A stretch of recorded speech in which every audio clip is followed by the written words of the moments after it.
yung group activity for the lecture Introduction to Virology. So this will serve as your laboratory group activity or your lab work. And itong ipipresent ko sa inyo is the guidelines with regards to the group activity. So first, each group will be assigned a topic to present in class using a PowerPoint presentation. A PDF file containing a more thorough and detailed discussion of the assigned topic must be submitted one day before the presentation. Send the PDF file to my email kim.alvarez@cvsu.edu.ph. So, yung dalawa yung ipapakita nyo. First is the PDF file containing the more thorough and detailed discussion. So, mas mahaba siya, naka-paragraph form. And then, yung PowerPoint presentation, ito yung concise version nung PDF file na isa-send ninyo sa akin. So, ang purpose nun is for presentation in front of the class. So, I expect that the PDF file will be submitted one day before the presentation.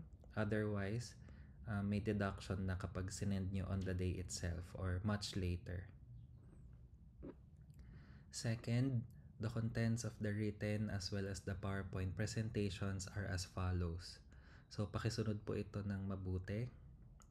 Letter A, taxonomic classification of the virus na assigned sa inyo. So, you will just briefly run down yung order, family, genus, species. So, pati yung sa species, marami pa. For example, under Ebola virus, merong Zaire, Sudan, Reston, Bombali. So, iba-iba yon. You may present all these as well. Letter B, give the brief historical background and epidemiology of the virus. So, how was the virus first discovered? Saan? Sino ang nakadiscover sa kanya? Give significant dates relating to the virus and its disease. So, for example, yun. So, kailan siya na-discover? Kailan gawa ng vaccine against this virus? And yung mga antivirals, kailan ginamit? When was the first mortality? Kailan may unang namatay dito sa virus na to was reported? Etc. And then, global and Philippine contexts, outbreaks, pandemics, epidemics, etc. So, for example, may isang viral disease, nag-originate siya, for example, sa Africa. So, first outbreak recorded, kailan? And then, may namatay ba, etc. And then, nagkaroon ba ng pandemic or epidemic after the outbreak? And then, sa Philippines ba nakapasok? Kailan nakapasok dito sa Philippines? When was the virus first discovered dito sa Philippines? Did it cause epidemic? Or meron bang pandemic na dito nag-start sa Philippines? Ganon. Current situation, global and local statistics. So, Philippine statistics kapag local. Or any latest updates, both global and local as well. So, for example, ngayon ba itong for example yung smallpox virus ba which was first believed to be eradicated, meron na bang ulit na case report na nagkaroon ulit ng smallpox? Saan? Dito sa Pilipinas ba meron?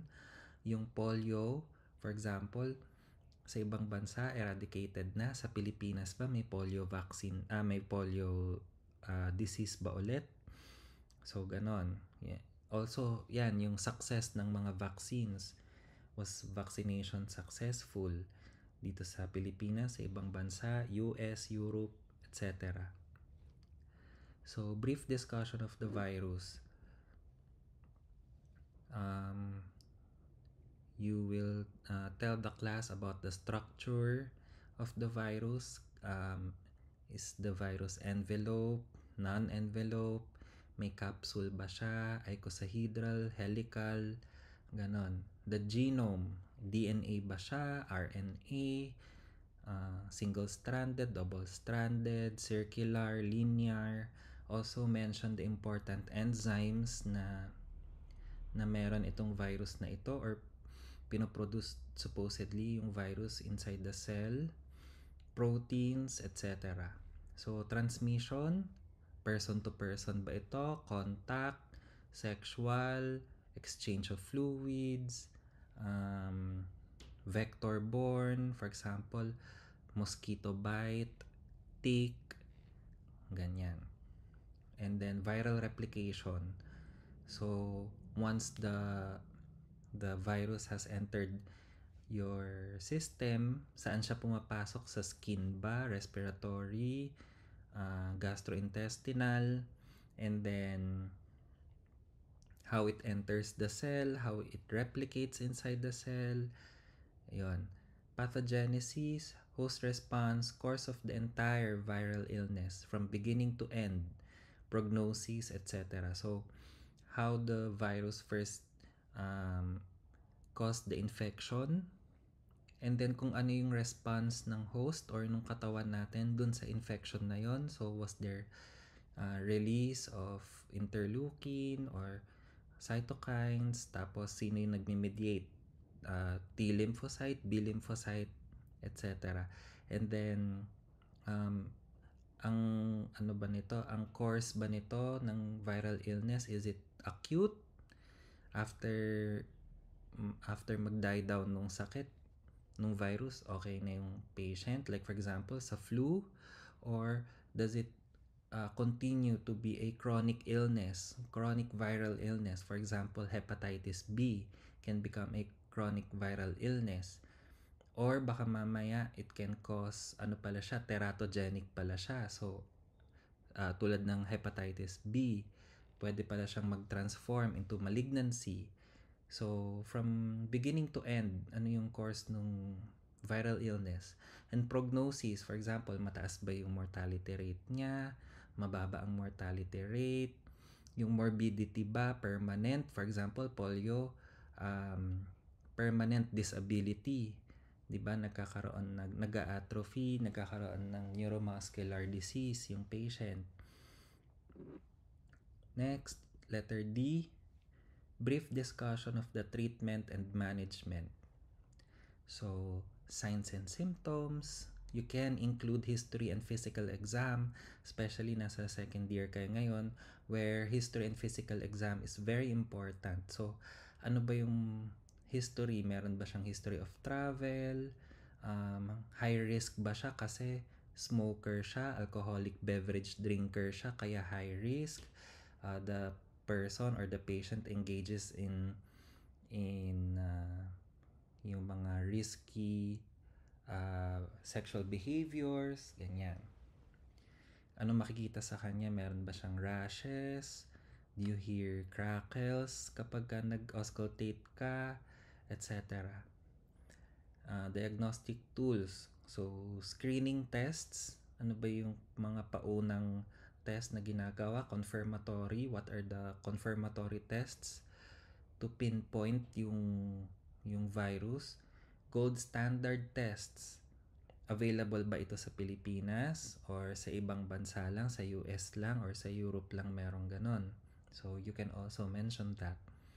Antiviral treatments. What are the antiviral drugs that can be used against these viruses? Kung meron, kasi hindi lahat ng viruses merong antiviral treatments.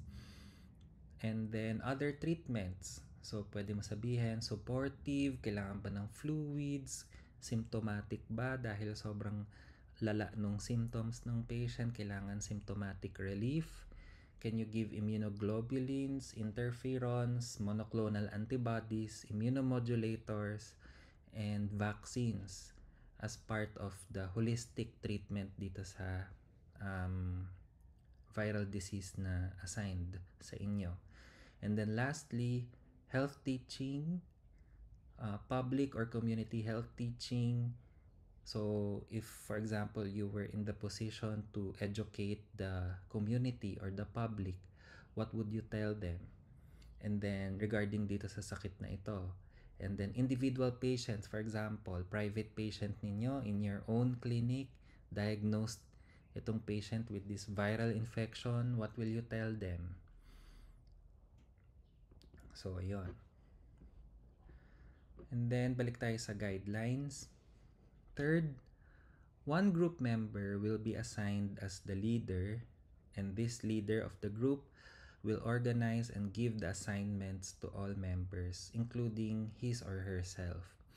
So, dahil sa dami ng mga nabanggit ko kanina na ipepresent ninyo or dapat na laman ng inyong presentation at ng inyong paper, so the leader will assign kung ano yung kung ano yung i-assign niya for each member, including syempre yung sa sarili niya. And then I will later on ask the leader kung sino yung mga walang contributions, syempre, para makapagbigay tayo ng grade ng mas maayos tsaka ng deserve nung group members. Okay?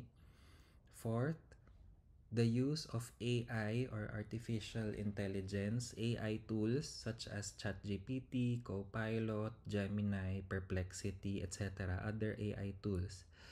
These are strictly prohibited in the preparation of both the PowerPoint presentation, more so dun sa written report or dun sa document na ipapass ninyo, yung paper. If found to have used any AI tools, the group will automatically receive a grade of 0 and all its members will be endorsed to the department head for academic dishonesty and cheating.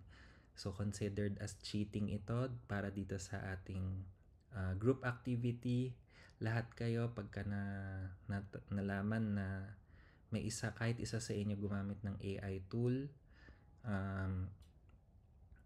cheating. So 0 lahat ng members. Okay? So please wag kayong gagamit ng AI. Fifth, the source or reference for your presentation and written report is Jawet's, Melnick, and Adelberg's Medical Microbiology 28th edition. So, ito yung textbook ninyo, yung Jawet's. Basahin nyo mabuti, kumpleto yan, lahat nandyan na with regards to the virus that will be assigned to you. If you wish to include information that is not found from the textbook, you need to cite the source or reference from which the information was obtained. So, kung saan galing, kunyari, yung mga latest updates, especially yung ganon, kailangan ilalagay ninyo ano yung source ninyo. So, yung title, author, date, especially yung date, yan. Or yung website kung saan nyo siya nakuha. For example, galing ba ito sa CDC, WHO, etc. So, yung pag-cite ng source or reference, this is highly encouraged because new international and local articles, guidelines, and reports are not found in the textbook. So, yung mga latest kasi, hindi na nakita sa textbook. Kayo na yung maghahanap nun online. Okay? But don't use AI. So, the class presentation by each group shall be limited to a minimum of 8 and a maximum of 10 minutes only per group. Once the allotted time has elapsed, the presentation will be stopped and the group will be graded accordingly. So kung maganda naman yung flow, maganda maayos yung pagkakapresent, maganda yung visuals, yung pictures, yan, gusto natin yan, yung maraming pictures, visuals, diagrams, tables. Kapag maganda, kahit na hindi natapos, pwede namang perfect score basta deserve ng group. So, itong 8 to 10 minutes per group, approximately mga 1 hour yan. So, yung presentation ng buong class, 1 hour ang allotted time. All group members must be given the chance to speak during the presentation. Hindi pwedeng ang ambag lang niya, siya yung gumawa ng PowerPoint, siya yung naglibre ng merienda para sa grupo habang gumagawa. Hindi pwede. So, dapat lahat maririnig, lahat magsasalita. And then, kapag hindi nagsalita, mas mababa yung score niya compared dun sa ibang group members. And then the actual presentation will be given a maximum score of 10 points. And the written report or document, yung paper, will be given a maximum score of 10 points. So, total nila perfect score is 20 points for this activity. So, now let's go to the assigned topics.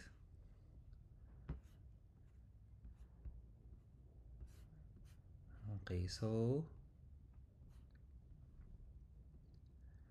Group 1, ang assigned sa inyo ay dengue virus. Group 1 is composed of Abarca, Gracia, Noel, Hannah, Christine, Norris, Pastor Pili, Efren, Brian, Cordoves, Kathleen Ann, Gonzales, Miralu, and Taiting, Demi, Joyce. Group 2, herpes simplex virus. So, ang group members, Cañete, Justin James, Almira, Diane Christine, Fruelda, Maru, Daphne, Velasco, Rafaela, Andrea, Raful, Maybell, Jem, and Olan, Micaela. Yan, that's for Group 2, herpes simplex virus. Group 3, human papilloma virus, composed of Salazar, Ray Ann, Mika, Magsombol, Kay, Coralde, Rio, Cyrene, Sadsad, Cristal, Marie, Espanyo, Luke, Virgil, and Alberca, Lance, Aldrin. That's for Group 3, human papilloma virus. Group 4, we have SARS-CoV-2 virus. So, ang group members, Amaro, Hans, Audrey, Buenas, RB, Tabi, John, Warren, Salinas, Lay, Rosel, Balyeras, Mika, and Bandahala, Menrada. That's Group 4, SARS-CoV-2 virus.